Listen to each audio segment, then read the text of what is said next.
banyita Uwizeyimana Jiva nk'abandi umurundi ndi umwe mu baheruka guhunguka bavuye Inakivari tukaba twahungutse itariki 17 z'ukwezi kwa 12 mu 2020 twashitse amahoro baratwakiriye amahoro leta y'u Burundi tukaba twishimira cyane ukuntu yatwakiriye twishimira cyane kuntu abo twasanze mu gihugu bose batwakiriye bo no kuvuga byari ibyishimo ntangere kabisa kuba dushitse mu miryango no kuba dushitse mu gihugu kiwacu cy'amavukiro. Uyu mweje kumviriza numwe mu barundi baheruka guhunguka bavuye mu gihugu cya Uganda mu ikambi y'impunzi z'I Nakivale. Inyuma y'ihunguka ry'abari mu ikambi y'impunzi y'Imahama mu gihugu cy'u Rwanda, abarundi bari bahungiye mu gihugu cya Uganda n'abaciye bandikira nyeshoye mukuru w'igihugu cyacu ko bipfuza kwitahukira mu gihugu cyabo. Ntiyateje kubishura akaba ari naho baca batahuka bafashijwe n'ishira mu gita y'impunzi HCR. Abarundi bitahukiye mu gihugu cyabo baratwiganiye icyatumye bafata ingingo yo kwitahukira mu gihugu cyabo cy'amavukiro. Navuye mu 2015 mu kwezi kwa 4 tariki 20.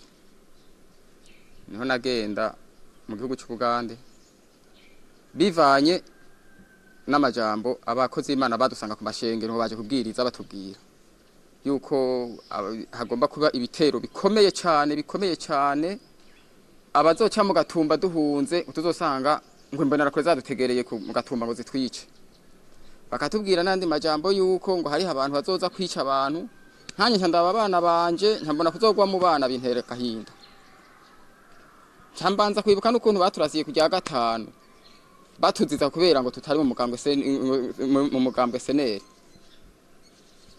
turaraswa n'abantu tutazi ariko ntibarabaseneri babiyitirira kandi bitwa arabo kwa Sinduhije bamwe baza kurasa iwacu mu Cibitoke ariko ubonana rero niho nahavuye ndahunga n'umuryango ngeze mu Bugande twarashitseyo turabana na bene data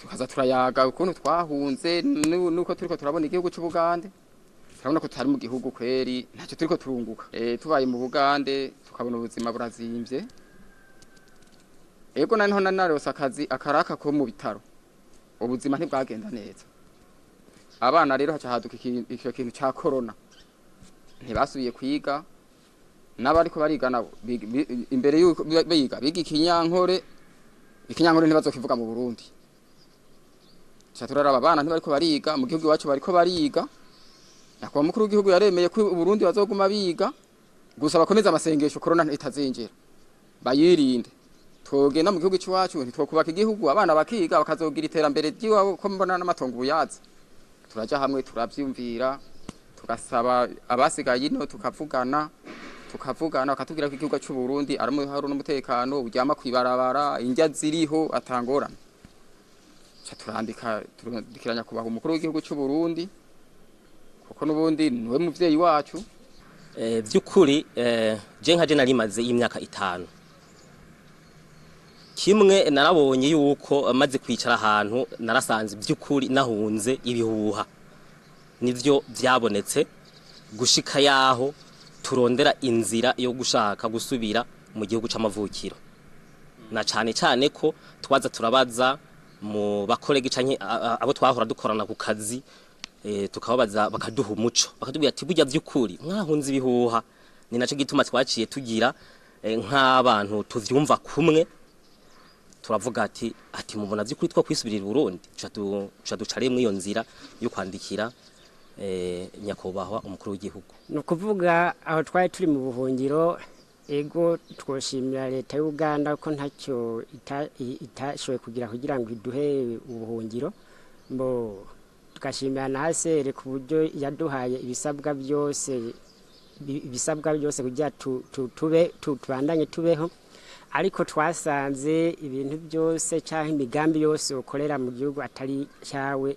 iyo migambi yose aba mengo ni impfabusa, kuko mu gihe wiyumviriye gusubira inyuma hariho bimwe udatwara kuko ntuba uri mu gihugu cy'iwawe, ibintu mwe nibyo ari nayo gituma twahisemwo kuvuga ati reka twebwe dushoboye kugira gute gusubira mu gihugu cy'amavukiro, tuze kugiteza imbere, twongere tugire iki tucyubake.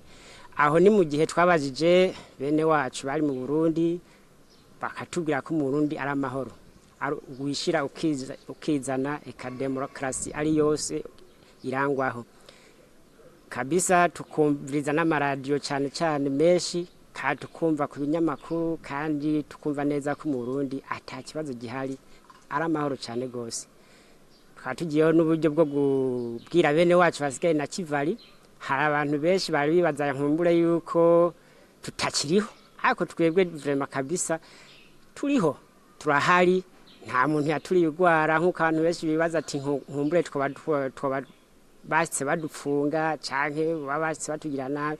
Kabisa nta muntu yatugire nabi, no kuvuga baratwakiriye, batwakira neza, baduha ibisabwa byose, yego aratwakiriye kabisa cyane. Kubera ibihuha by'abanyepolitike batari bashoboye kuba bashuditse hamwe na leta, baraje no kuvuga hari ibihuha byinshi bivuga ko naka nkumbure utari mugambwe runaka ushobora kuba wogirirwa nabi, ariko byari bihuha bivanye n'abantu batavuga rumwe na leta, n'izindi nyigisho zimwe zava mu bandi bantu bigisha nk'ijambo ry'Imana. Ibyo bintu mwe nibyo byatumye umuntu ashobora kugira iki yota igihugu akagasa n'uwo yo kwangara, ariko nyuma yaho twagiye kubona ibyo bintu ntivyari byo, byarabashaka inyungu zabo ko zotera imbere, kurondera inyungu za twese canke inyungu z'igihugu. Abo bari bahungiye mu ikambi y'impunzi na Kivale mu gihugu ca Uganda, ngo bamaze gufata ingingo yo kwitahukira mu gihugu cyabo cy'amavukiro, ngo niborohewe nk'uko babitwiganira. Imama bamaze kwandikira umukuru w'igihugu ya Margarita yaravuze ngo n'abantu muri na Kivari mwigumye, musonze mwigumye, ntimuzome nibanga ngo mutaye.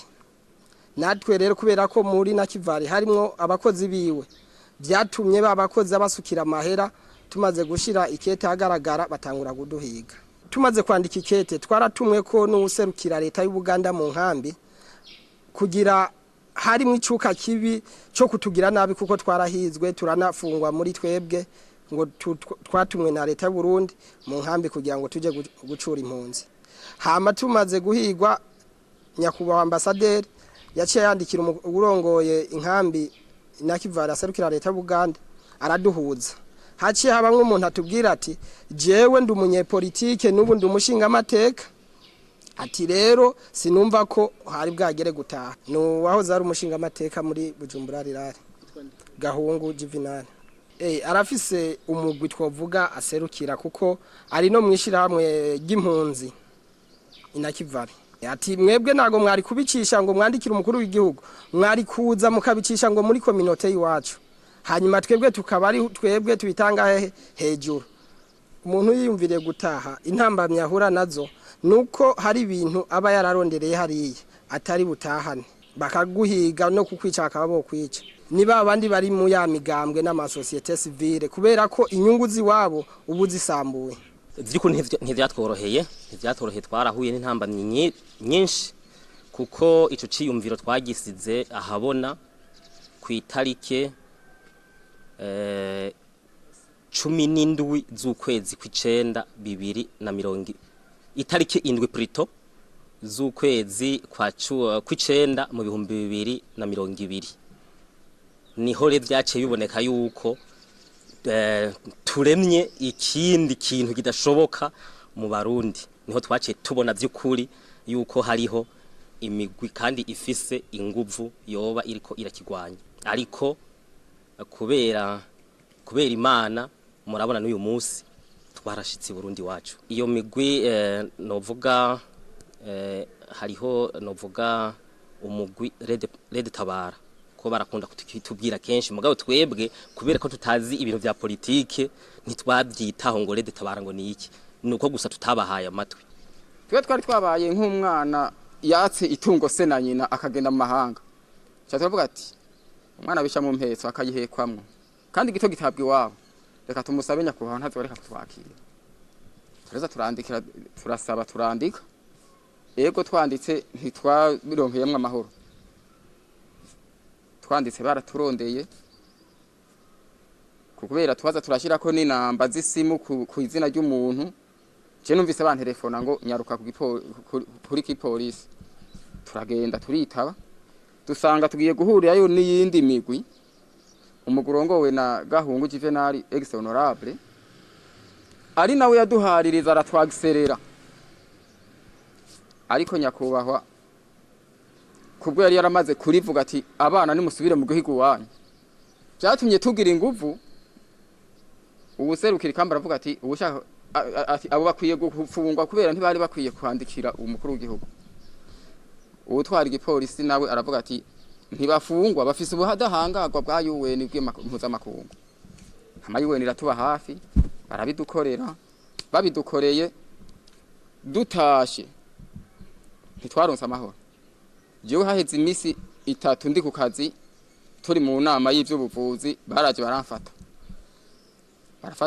kubera je nagira kabiri kwikete sanga bakoranye nyene abarundi biwacu ndaza ndisigura nda telefona nyakubahwa aserika ubundi mu Bugande arabitugiramwo birahera biheze ntibite byaheze imisi ariko wa gatandatu mugiye ku kazi bantegerera mu nzira ngo banyikireye. Byo byose Imana irakinga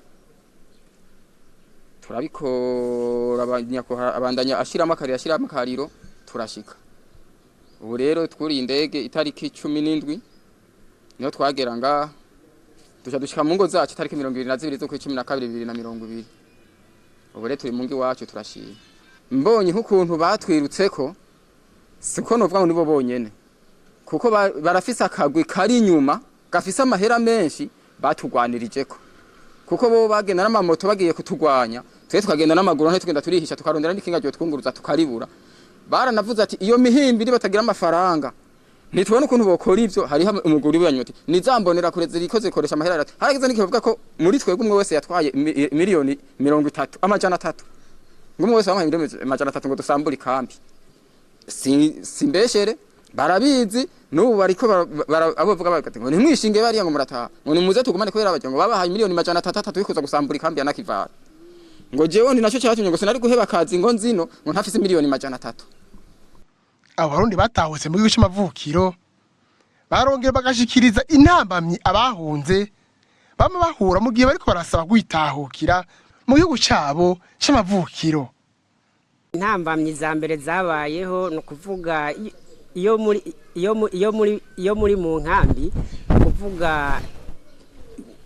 kuvuga tumaze kwandika iryo cete habaye cyo bita makota abiri hakabamwe bamwe impande zibiri kuvuga bamwe biyumvamo ko bashobora gutaha abandi bavuga ati ntitwashobora gutaha na cyane yuko nyene namwe murabiza ahantu hari abantu ha muntu ntivyari kubura ko hariho umugwi washoboye kutugwanya mbese kucyo cyumvire cyacu mbese baratubwira ati nemwe mwandikira president Nkande abantu batoye inkamwe mushaka kwandikira president Nkande batubwira ati president mbese bamwandikira rimwe mu buzima bw'umuntu ngo mu gihe aba ashaka kurenganurwa mu gihe bamucira ubanza wo gufasha kurengana bamurenganure. Icyo bintu barabitubwiye cyane gose mbese batubwiye ko turi nibindi ariko twarabwiye ati icyo turi cyose nta kibazo mwavuga ko turi mbonera kure mwavuga ko turi iki uko mubivuga twese ariko twe turashaka gutaha mu gihugu cyacu c'amavukiro. Vuze ko banteye kandi baranamfunga nzira ivyo byo gutaha. Nubu rero urumva ko basigaye bavuga yuko twapfuye ariko ivyo bigibirwa nakagwi kamwe karongowe na ex honorable Gahungu Juvenal ariko afise nabo rukorana nkabitwa bamayunga n'uwitwa Korode ajejwe kibati cenda muvuga kuko arabikora n'uwitwa Eric yigira muri pastor aba ahantu hari aho abo bose baratugwanije kugera kuri etape ya nyuma kubona yuko batwishe ari wo muti n'inama yakorewe ku kibati kugeza naho dusigara turamayira twinyegeza mu bihuru kugira ngo ntibatwicire mu mazu ivyo vyarabaye. Intambamyi ntizabuze kuko hategerezwa abarongozi mu nkambi kuko harimwo abadandaza hakabamwo abantu bahora bakura abantu ino mu Burundi babajana mu Uganda ngo muze muje gupagasa babajana kubajana mu vyaro gupagasa akaca babazana mu nkambi. Rero urudandaza rwabo rwari rugize iki rwari ruhagaze bategezwa kuca bavuga ati iyo mihimbiri iri kwiratubuza ico twokwiririye kuko umuntu kumukura mu Burundi umujana mu nkambi na mafaranga arengeye y'izindi modoka zibatwarira. Inyungu za politike ntizibuze kubera ko nk'abo bantu bitwa ko barongoye kominote y'abarundi baragenda gusaba imfashanyo ngo nizo gufasha impunzi z'abarundi bakaca bishira mu mifuko mu gihe b'abarundi rero batashe ya mafaranga baca bahagarika kuyabaha. Tumaze gushira ahabona novuga iryo kete twaratumwe ko novuga mu Nyamiramabi canke abaserukira umutekano ku rwego rw'inkambi niho twaciye tubona yuko harimo n'abakozi b'Imana nabo bariko baratugwanya mu mugambi ariko ishirahamwe mpuzamakungu HCR nayo iravuga ati umuntu yifuza kwitahira nta kintu na kimwe canke nta muntu n'umwe ategerezwa kumubroka ngo ntagende. Ico gihe murumva uko babishuye mugabo byarabonetse yuko abo bakozi b'Imana barimo. Icarutangaje nuko bari impunzi nka twebwe kandi b'abarundi. Rero natwe twariyumviriye 2017 haje umushikiranganje Pascal Barandagiye azina Kivari kakagwe nyene kaca karaguruka ati ntimutaha. Twaravuze ati rero tukabitanga hano mu nkambi turaza kugirirwa nabi icyumviro cyacu ataho kirashika tuca dufata ingingo yuko tubitanguza ku rwego rwo hejuru bizomanuke bija ku nzego zo hasi kugira ngo dukingirwe. Ubu bintu twabitanguje turi abantu bakeya cyane twagera mu bantu 8. None wabuze izo mpunzi kwitahukira bo bafise izihe nyungu kugira babuze gutaha? Inyungu zabihishije inyuma y'abatashaka gutaha. Abadashaka gutaha barongowe nako kagwe ka Gahungu Juvenal bakireye ikintu cyitwa ngo ni kolebu. Ngo nishira hamwe ry'impunzi z'abarundi ariko tudahurikiyemo twese twari nta niryo twari tuzi. Babitubwiye ari uko bagiye kutuburanya imbere nyakubahwa kamandati arongoye umutekano mu nkambi. Niho babitubwiriye tubwira ati mwebwe ntitubazi ivyo vy'imashirahamwe iwanyu ntavyo tuzi niyo nyungu rero bo babona bariko baranyegeza inyuma yabo bantu bandi bashaka kwihungukira kugira bagume babadandaza imitwe y'impunzi aho kudandaza imibiri yabo n'amaboko yabo ngo bakoresha amaboko ashaka kudandaza imitwe y'impunzi ari naco gituma baguma basansibiriza ko twapfuye kugira ntibiyandikishe ngo batahe ahubwo bagume babadandaza babarusha ubwenge nkuko bize abatize rero bagume badandazwa nako kagwe gatoya. Niyo politike iri mu nkambi yahariye. Novuga ko mu buhungiro kabisa habariyo ibintu byinshi bikoregwayo no kuvuga habari abantu bafise inyungu zabo runaka udashobora kumenya kandi nawe ashaka kweja mu izo nyungu zabo kandi mugabo izo nyungu zabo atawuzokugeza. Ari naho gituma twebwe twemeye twavuga ati mwenye mba mutemera gutaha canke nyimba mwavuye mukoza amafuti runaka canke icyaha runaka wewe ni burigumiye ngaha hanyuma babagira iki bakomeza baguha ubuhungiro ariko twebwe tutiyagiriza icyaha canke nyimba ari cyo twakoze tukabona yuko twoja tukagenda tukishura nyimba ide twariye canke ikindi cyaha twakoze tukishura twavuze twe turitahiye nta kibazo. Mwico gihe hariho abantu bamwe bahunze bazi yuko bagiye mu za Buraya mu za Amerika nkumbe n'ahandi kandi vyarabaye uretse ko gusa ari bitigiri bike bishoboka kuko biragoye kugenda hanze kandi kuza kubaka nkumbe igihugu novuga utakoreye byukuri bivanye nuko bamaze kubona yuko hariho bamwe bamaze gutaha n'abari bamaze kwiyandikisha ngo bagende Burayi novuga ko bariko barabivamo no warifise iciyumviro ubu gisa nk'icahagaze kuko turavugana na bamwe muri bo kuko tumaze gushika ngaha twaciye ducreya ico bita groupe duhuriramwo abatashe n'uyu munsi abagisigaye kugira tuze turahumuriza ubufise umurinde kugenda kwiyandikisha by'ukuri agende baze duteze imbere igihugu cacu. bihweje ukugene bakiriwe neza mu gihugu cabo eka no mu kibano baratera akamo bene wabo bakiri mu makambi y'impunzi kwitahukira mu gihugu cabo c'amavukiro kuko umutekano muri ntangere. Vy'ukuri jewe nkonsesa ku mutima wosanga harera de ko nagize Imana n'umuryango wanje nkawuzana amahoro bigakunda vy'ukuri ni vyiza cane ahubwo naciye nsanga womengo nari narahomvye mu iyo myaka 5 bivanye nuko mbere mubo twari tubanye neza cane ahubwo bambwiye ati karibu n'ubundi acishimye harakantu ninaronka akazi ho uzosanga nishimye kurenza. Yego vy'ukuri turateye akamo leta y'u Burundi nkuko yabigenjeje mbere n'ubundi abasigayeyo baraba ukuntu bokorana na government ya Uganda kugira vy'ukuri nabo batahuke ntibanigigwe mu menshi.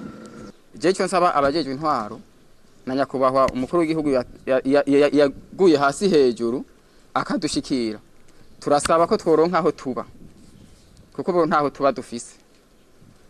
Turanasaba n'ubuzi turonke occupation tushobore kuza turaronka akunyu k'abana tudagara tw'abana no kuri ivyo byo babikoze iyo umuntu afise adresse ati nakakorera aha bivanye n'ico ashoboye ego turashoboye ivyo tuba tushoboye twese twobikora kandi twandanya dushima ruhonyere twabanje gushima tushumva inyishu nziza duhaye uho twandanya dutera amashugwe gusa.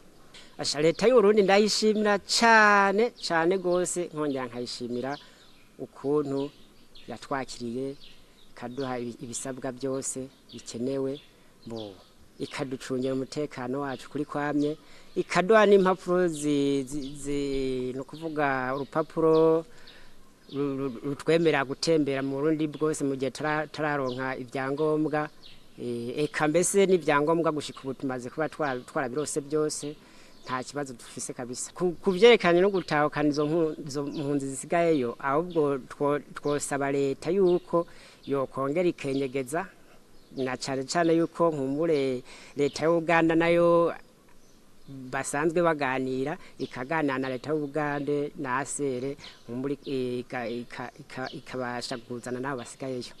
Akamontera impunzi zisigayeyo nuko ari karibu mu gihugu cyacu cy'amavukiro ari wishira ukizana atakibazo na kimwe gihari utembera kuri kwamye umurango nijoro.